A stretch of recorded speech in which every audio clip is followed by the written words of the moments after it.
Episode 18, Milk, New, Clabber, Sour, and Cream. Hello, and welcome to the history of American food. This week, I'll be looking at the 17th century colonial milk scene and how it got that way, and just how rare a cold glass of milk was. So pull up to your place at the table, and let's dig in. Liquid milk and drinking milk looked very different before the 20th century and widespread refrigeration. Just how different it looked requires us to take one of those roundabout tours where we peek at some distant past stuff before making it to the 17th century. Before I really get rolling, we need to reckon with the emergence of the dairy tradition.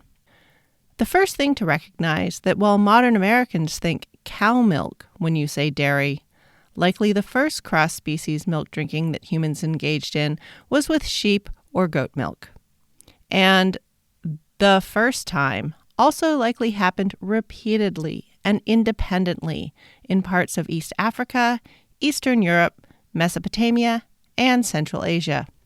Since the first containers were likely biodegradable, probably made from treated parts of the animals themselves, when exactly and where exactly regular dairy consumption began will likely remain another one of those things we can never precisely know. But as pottery technology took off and durable milk-containing items were left in conditions that were favorable to the preservation of organic molecules, that is, somewhere dry and dark, dairy consumption has been repeatedly confirmed as long ago as 9,000 years in the past, both in East Africa and Southwest Asia. And it wasn't just sheep and goats and then cows. Just about any herd living ungulate that was amenable to domestication has provided milk to humans. While there have likely been many small-scale dairy operations that have risen up and collapsed without leaving any particular trace, there is an extensive list of herd animals beyond goats, sheep, and cows that have been commercially milked into modern times. The ones I found were yak, water buffalo, camels, horses, donkeys or asses, reindeer, llamas, and alpacas. These have all provided milk for the pastoral communities that cared for them. There are even a few moose dairies in operation in Russia and Sweden. Here's where, if you know of other herd animals that have a dairy existence, I'd love to hear about it. I mean, that moose thing threw me for a loop. Anyway, while all mammals do excrete milk to feed to their young, humans have stuck to milking ungulates for non-human milk. An ungulate, by the way, generally means a grass-eating, long-legged mammal that can canter and gallop. So horse and giraffe, yes. Hippo and armadillo, no. Humans have been partial to the ruminants, or ungulates that have multiple stomachs and chew a cud of grass to digest it in multiple stages. But as shown by the use of horses, we will stray outside of cud chewers if it makes sense in the local economy. Quick wave to the Mongols. All small deviations aside, when it comes to dairy herds, humans have absolutely stuck to herbivores. This likely is linked to the fact that they can turn plant foods that humans can't eat, like grasses, into foods we can, like milk and meat. The temperaments of our chosen herbivores also make them easier to herd and milk, and the fact that they have udders that store large amounts of milk at a time make them even more desirable as milk factories on the hoof. As a counterexample, there are a few novelty pig cheeses out there, but pigs don't store milk in the quantity the way cows or, say, goats do. And the smaller, more numerous pig teats make them harder to milk, and most people have squeamish feelings about what pigs eat. And then, well, have you ever seen pig teeth? They will mess you up. And yes, we will talk about the scary, scary pigs in a few more episodes.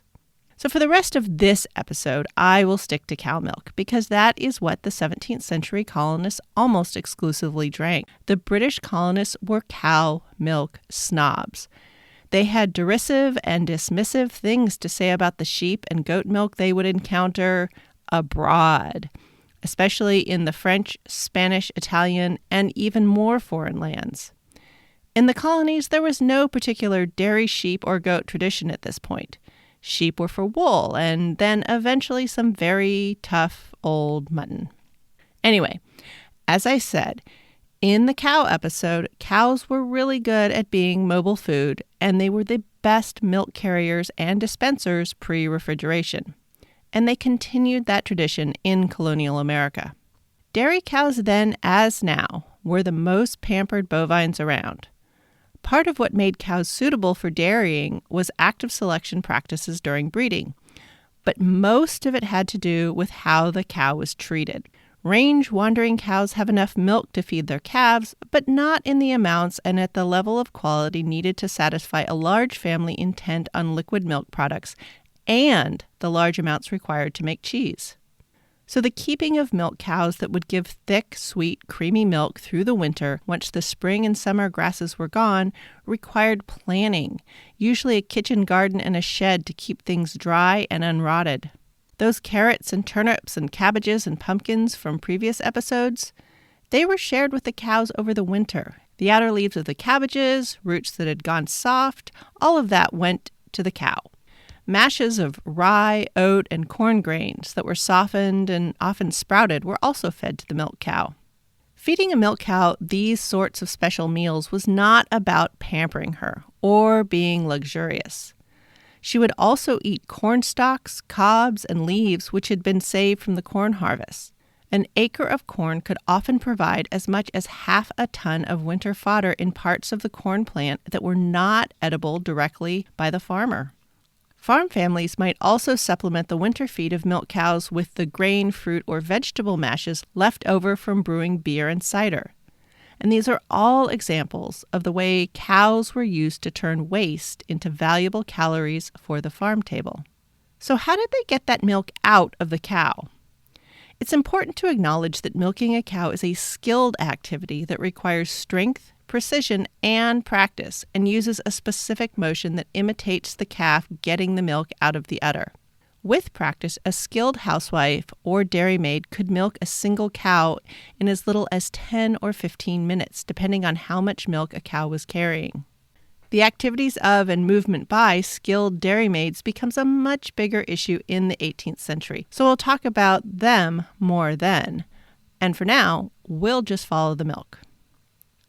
So what happened to the milk once it left the cow? Fresh from the cow milk is cow body temperature, a piping 101 Fahrenheit or 38 C. This milk was immediately strained and set in wide pans in a cool place, like a cellar or a spring house, or just on the shady side of the kitchen to cool. Incidentally, houses built by knowledgeable farm families would often place the kitchen on the north side of the house, so they would have a cooler spot in the summer to deal with dairy and other items that needed a cool place. This dairy area was typically scrubbed and cleaned the most, and often kept for dairy activities only. So while the 17th century person had no germ theory, and colonial-age people are often depicted as being dirty and not bathing, there was a direct and insistent understanding of clean when it came to dairy activities. All the items milk touched as it moved from cow to its different destinations would have been scrubbed and then freshly boiled. This includes milk buckets, the cooling pans, the skimming paddles, along with any pots or equipment used for further processing. Ideally, boiling would take place in a large bronze or copper kettle, but an iron cauldron would do in a pinch. The bell metal vessels, like bronze or other copper-containing alloys, were preferred. They knew that items boiled in those pots produced more consistent dairy results. And we now know that the copper does have a disinfectant effect. Fresh milk, as it leaves the udder of a healthy cow, has a very low bacterial load, and it is largely benign bacteria, being already associated with the cow and her attached humans. So the milk will remain fresh for around 4 to 6 hours, and the closer the milk can be brought to about 40 Fahrenheit or about 4 C, the longer this fresh or sweet period can be extended. Very occasionally, this warm milk was fed immediately to small children or someone who was sick, and is what cookbooks of the period meant by the phrase new milk. In fancy cases, it was incorporated into a fresh from the cow syllabub, Several 17th and 18th century cookbooks that were collections of several generations of recipes have a recipe entitled something along the lines of a syllabub from the cow. A syllabub typically is a sweetened wine, vinegar, or ale base that is warmed with some spices, often nutmeg, possibly some sweet herbs or rosewater. Then warmed cream or whole milk was poured in from a height, or, and this is when things got really fun, squirted in directly from the cow. The acid substance, wine, vinegar, or ale, clabbered or gently curdled the dairy and caused large, soft, clotted cream blobs to appear and gave a custard in sauce kind of feel. In this incarnation, syllabubs were expected to be warm. If you're curious, the syllabub does live on as a British dessert, but it is now usually chilled. But then again, the modern palate and warm cream, they've lost touch. Another dairy and alcohol combination was the posset. Much like a syllabub with the alcohol, spice, and sugar, but eggs and egg yolks are combined into the milk, and cream and whipped egg whites are folded together. The whole thing was both a strengthening drink and a celebratory one. A modernized version of this survives into the holidays as eggnog. For those of you treasuring the eggnog recipe of like a great-grandmother or a great-uncle or your friend's crazy auntie that reads like an alcohol bomb, it includes whiskey and or bourbon and or brandy, that was the real deal. Though it was typically drunk in small amounts. The purpose-built bowls of the time were the size of sort of tiny fancy teacups. Regardless, it was strong stuff. So that was the fate of whole milk. Drink it hot or pour it into clean pans and let it cool and separate. As I mentioned before, the women doing the dairying knew cleanliness was key. So as the milk was processed, spilled milk was something to cry over. One dairy manual warned, if even a drop is allowed to soak into the floor and sour, it is sufficient to taint the air in the room. During that cooling time, the cream literally rose to the top. It could be separated from the milk with different degrees of thoroughness. Often, just the most solid cream was taken, and some of the cream would be left with the milk. But many a complaint was written about a landlady, dairymaid, or farm wife who removed so much cream they, quote, left milk that had been skimmed blue. This was due to the fact that grass-fed cows pick up beta-carotene from the grass, which comes through as a yellow color in their cream. Take out all the yellow and the resulting suspension of protein molecules ended up looking blue, especially next to dairy products that still had that yellow cast. The liquid milk with most or all of the cream removed could then go into that day's meal. For example, having cornmeal mush with milk was a common part of dinner, or the milk might be boiled and allowed to cool again, so it would remain sweet into the next morning before the early milking had been processed. I'll go into this in more detail later, or possibly in a bonus episode. But while the 17th century farmer and milk consumer didn't have germ theory and didn't understand pasteurization, they absolutely knew that boiling milk before it went sour, cooling it, and keeping it covered with a boiled towel in a boiled pot in a cool spot delayed the souring.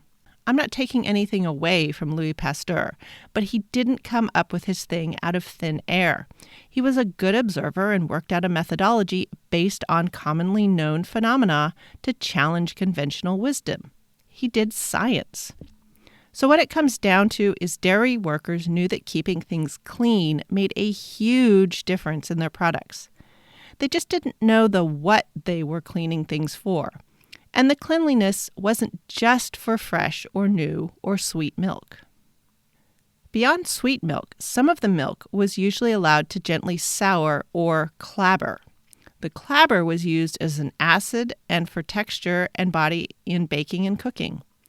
The acid was mainly due to the lactose, that is, the milk sugar, being digested by resident bacteria and creating lactic acid as a waste product. This lower pH caused by the lactic acid slightly thickened the milk and gave it a sour tang. When milk clabbers, it's a very different type of souring and is very different in taste and texture from what happens to the milk that sours or goes bad because it has been living in your fridge for too long. When that happens, the fridge milk has been invaded by whatever rando cocktail of airborne bacteria that you happen to have in your refrigerator and kitchen over the last few weeks. The ones that can grow the fastest at fridge temp take over the aging milk, and they are the winners. Clabber, on the other hand, was the result of the endemic bacteria, the bacteria that was already there, and they work at a different pace. If you're curious and looking for a modern equivalent to taste, go find cultured buttermilk at a grocery store. Even better, try to find the 2% or even whole milk cultured buttermilk. I've found that the Bulgarian style is the tastiest, if you can find that. But that's the gently thickened texture and sour taste that best approximates the clabbered milk people were talking about in the 17th century. It was this pleasant, cooling sourness that was enjoyed on things like corn pudding or with stewed fruit and, say, a sweet biscuit.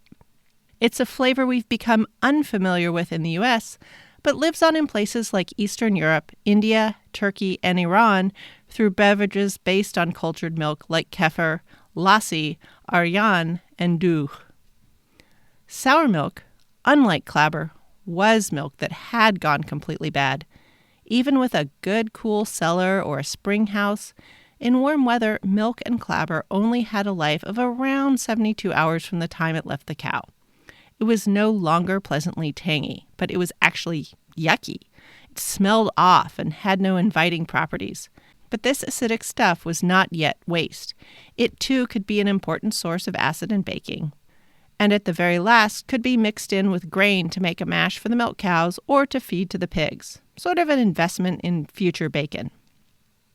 In the tight food economy of the British colonies, leftover milk was not a common outcome, but even when it happened, sour milk was not waste. Now what about that cream that was set aside? If eggs and even a little sweetener around, it would often get made into custard sauces that went on everything. Sweet, savory, meat, fish, fowl, or vegetable. Or it was spiced, thinned with milk or wine, and simply drunk as a posset. The plain cream could also be left to set, lightly sour, and thicken. This was basically what we now pay extra money for due to French words. It can be found right now in various forms as crème fraîche or cultured cream. If left to sour a bit more, or subsequent cream batches were stirred in, it could also come out as sour cream. If the cream was heated first and previously soured cream was added, it became clotted cream. Or if a stronger acid was added, it made a loose cream cheese similar to what you can find at the store as Italian mascarpone. Also, it could be squeezed and soured a bit longer, making a relative of what we now enjoy as cream cheese. So as you can see, except for a very few places, a glass of milk in the 17th century British colonies was barely a thing, and not just because there was practically no glass. And if someone was drinking sweet milk, it was almost never going to be cold, except possibly that morning bowl of boiled milk. Next episode, we'll move on to how milk is put together and how it can be manipulated into solid dairy products, specifically butter and cheese. Thanks for listening. Since I'm still mapping out just how and where this will go, letting me know what you think about what I'm doing is appreciated, and your own questions are always welcome. If Twitter's not your thing, email questions or quibbles will reach me at thehistoryofamericanfood@gmail.com. Show notes for this episode will be at thehistoryofamericanfood.blogspot.com. Along with any promised pictures or links, I'll also include any interesting media I consumed for the episode. Music for this podcast is Fingerlympics by Dr. Turtle, and the link to the show notes is also in the show's Twitter bio at THOA Food and in the show description.